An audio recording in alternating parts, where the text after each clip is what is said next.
మనం చూసాం అంటే రాష్ట్రంలో ఏదో జరుగుతోంది ఏదో జరగబోతోంది అంటూ కూడా ప్రజా దర్బారు పెట్టి ప్రజల దగ్గర వినతులు తీసుకోవాలి అనే ఉద్దేశంతో కూటమి ప్రభుత్వం అధికారంలోకి వచ్చిన తర్వాత పులివెందుల్లో దీనికి సంబంధించిన మీటింగ్ పెట్టుకున్నారు. అప్పుడు మొదటిసారిగా జగన్మోహన్ రెడ్డి అక్కడికి వెళ్ళారు. అంటే తను ఓడిపోయిన తర్వాత సో ప్రజలు 11కు పరిమితం చేసిన తర్వాత అక్కడికి వెళ్ళి కూర్చొని ప్రజా దర్బారు పెట్టారు. ఎందుకు అక్కడ లోకేష్ గారు దీనికి సంబంధించి ప్రజా దర్బారు పెట్టారు, నేను కూడా పెట్టాలని చెప్పేసి వెళ్ళిన తర్వాత ఏముంటుంది, ప్రభుత్వం వచ్చి నెల కూడా కాలేదు అప్పుడు.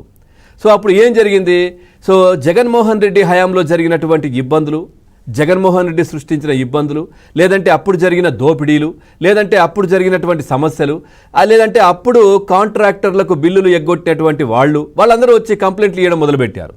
ఇదేదో అంటే మనమే చెప్పుకున్నట్టుగా ఉంది, అన్ని మన కంప్లైంట్లే వస్తూ ఉన్నాయి మన పైన అని చెప్పి ఊరుకున్నారు. అది ఆ తర్వాత ఇంకా ఏ విధంగా జరుగుతుంది ఇదంతా చూసాం. ఆ తర్వాత మొన్న ఏదో డిజిటల్ బుక్ అంటూ కూడా, అంటే ఎందుకంటే కూటమి ప్రభుత్వం రెడ్ బుక్ అని నిజంగా వాస్తవాలు అప్పుడు లోకేష్ గారు పాదయాత్రలో చాలా అంశాలు వెలికి తీశారు.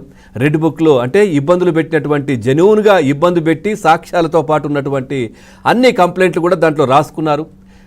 అధికారులు చేసినవి కావచ్చు, రాజకీయ నాయకులు చేసినవి కావచ్చు, నిజంగా చెప్పాలంటే ఎవరైనా కానీ చేసిన కంప్లైంట్లు లేదంటే తన దృష్టికి వచ్చినవి రాసుకున్నారు. మళ్ళీ మా ప్రభుత్వం వచ్చిన తర్వాత వీళ్ళకు శిక్ష పడేలా చేయడమో, లేదంటే వీళ్ళను బయటకు లాగడమో, లేదంటే ప్రజలకు న్యాయం చేయడమో, ఇవన్నీ చేయడానికి.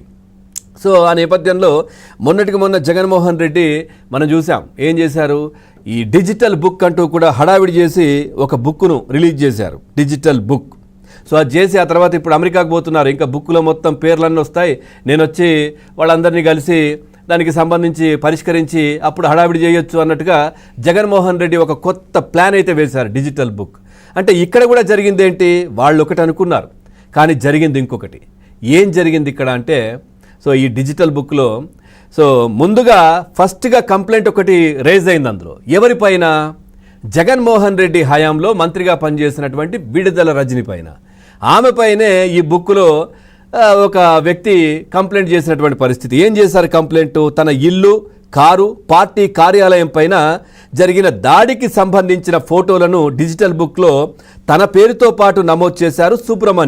సుబ్రహ్మణ్యం గారు ఎవరు, సో మనం చూస్తే కనుక నవతరం పార్టీ జాతీయ అధ్యక్షుడు రావు సుబ్రహ్మణ్యం మాజీ మంత్రి విడుదల రజనీ పైనే వైఎస్ఆర్సీపీ డిజిటల్ బుక్లో ఫిర్యాదు చేశారు. ఇది జగన్మోహన్ రెడ్డి ఎక్స్పెక్ట్ చేయలేదు. సో వస్తాయి, ఇప్పుడు ఏదో జరుగుతోంది, ఇవన్నీ కూడా కంప్లైంట్లు వస్తాయి అనుకున్నారు. కానీ ఆ డిజిటల్ బుక్లో మొట్టమొదటి కంప్లైంట్ జగన్మోహన్ రెడ్డి అధికారంలో ఉన్నప్పుడు, ఆయన ముఖ్యమంత్రిగా ఉన్నప్పుడు మంత్రిగా పనిచేసిన విడుదల రజనీ పైన నమోదైనటువంటి కంప్లైంట్ జగన్మోహన్ రెడ్డి తెచ్చినటువంటి డిజిటల్ బుక్లో.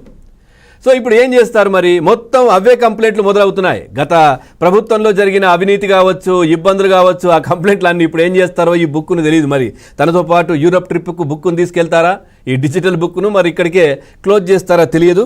సో ప్రస్తుతం మనం నిజంగా చెప్పాలంటే వేరే ఇష్యూ, ల్యాండ్కి సంబంధించినటువంటి ఇష్యూ మీద మనం చర్చ పెట్టుకున్నాం, కానీ బ్రేకింగ్ న్యూస్ ఇప్పుడే వచ్చింది. సో అందుకే దీని మీద మాట్లాడుతున్నాం. ఒకసారి మనతో పాటు ఈ కంప్లైంట్ ఎవరైతే చేశారో మన సుబ్రహ్మణ్యం గారు, నవతరం పార్టీ జాతీయ అధ్యక్షుడు రావు సుబ్రహ్మణ్యం గారు, వారు మనతో పాటు లైవ్లో సిద్ధంగా ఉన్నారు. వారిని అడిగి అసలు కనుక్కుందాం. సుబ్రహ్మణ్యం గారు నమస్కారం అండి. నమస్తే అండి సార్. నమస్తే సార్. ఏంటి సడన్గా ఈ బ్రేకింగ్ న్యూస్ చూసాం ఇప్పుడే.